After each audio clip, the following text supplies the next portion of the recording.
Today, we're diving into an absolutely remarkable story. It's a story of patience, of prophecy, and ultimately, of triumph.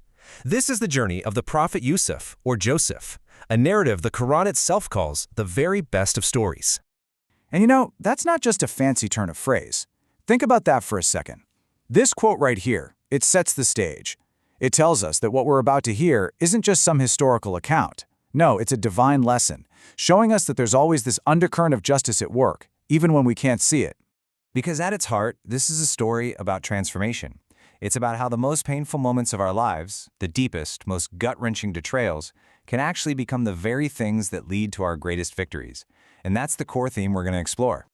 So our story begins way back in his childhood, with a very special gift, and the terrible jealousy that it sparked. This is the first chapter, The Dream and the Well. What's so interesting is how this all kicks off. It doesn't start with a crime or some act of aggression. It starts with a blessing. Yusuf receives a prophetic dream, which is a clear sign of the special favor God has shown him. And it's this divine gift that sets the entire incredible story in motion. And right here, we see the seeds of conflict being planted. Instead of accepting the divine plan, recognizing the prophetic gift in their little brother and listening to the wisdom of their father Jacob, the older brothers, they decided to fight it.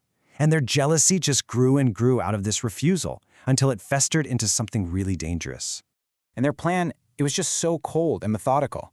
They decided to get rid of Yusuf by first tricking their own father, then throwing his son into a well and just leaving him for dead, or if he was lucky, to be found by a random passing caravan. It was a complete and utter betrayal, and they wrapped it all up in an elaborate lie to cover their tracks. So, from the darkness of that well, Yusuf emerges into a brand new and challenging world.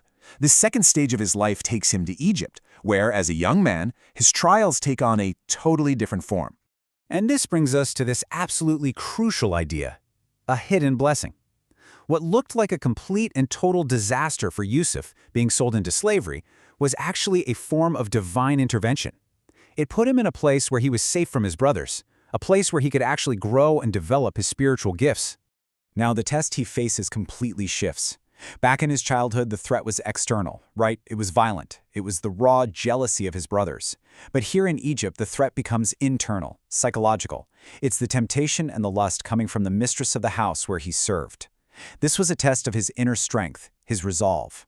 And when her attempts to seduce him just didn't work, she didn't give up, oh no. She escalated things, resorting to threats and even to force.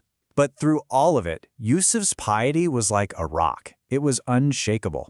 He chose God over everything else, even when he was under immense pressure. Now get this, even though the head of the household, her husband, actually recognized that Yusuf was innocent, it wasn't enough. And here we see this powerful lesson about how society works. Even a reasonable leader couldn't protect him from the schemes of an unjust social circle. So to shut down the rumors and protect reputations, Yusuf was sent to prison. So his reward for doing the right thing? Prison? This brings us to the third stage of his journey, his isolation.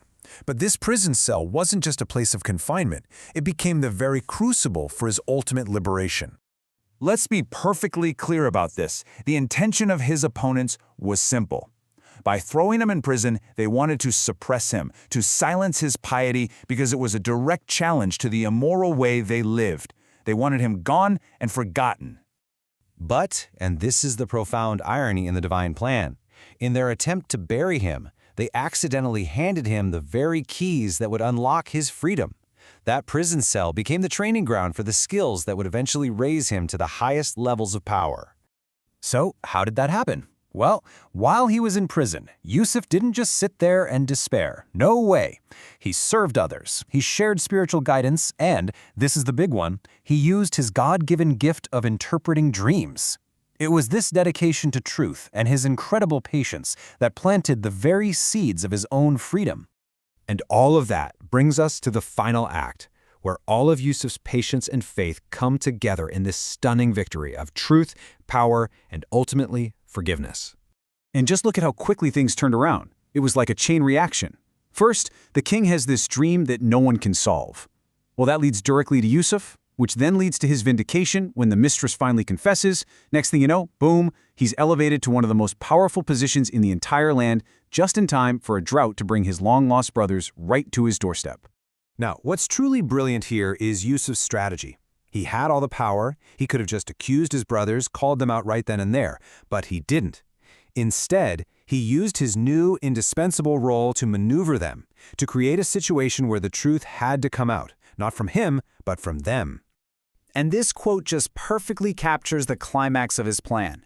Through a stroke of divinely inspired genius, Yusuf created this exact situation, a humbling position that left his brothers with absolutely no choice but to finally confess to what they had done all those years ago.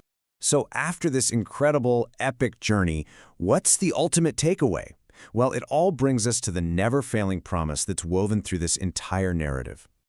It really boils down to this. The story of Yusuf is presented as this long, detailed proof of a fundamental principle. The success of belief isn't just likely, it's inevitable. And the failure of disbelief is just as certain. Despite all the plotting and betrayal, faith is shown to be the ultimate victor. And the story wraps up with these really direct lessons. It acknowledges that, yeah, a lot of people are going to choose to ignore the signs around them. But for people of faith, the path is clear. Be patient with the divine plan, keep following the guidance you've been given, and trust. Trust that God's promise of a reward is absolute. It will never, ever fail. And that leaves us with this final, powerful question to think about. The story of Yusuf isn't just some tale from the ancient past. It's really a mirror for our own lives. It asks us, in our own moments of trial, in our darkest hours, can we find the faith to trust that there might be a hidden blessing at work? Can we trust that a better, divine plan is unfolding?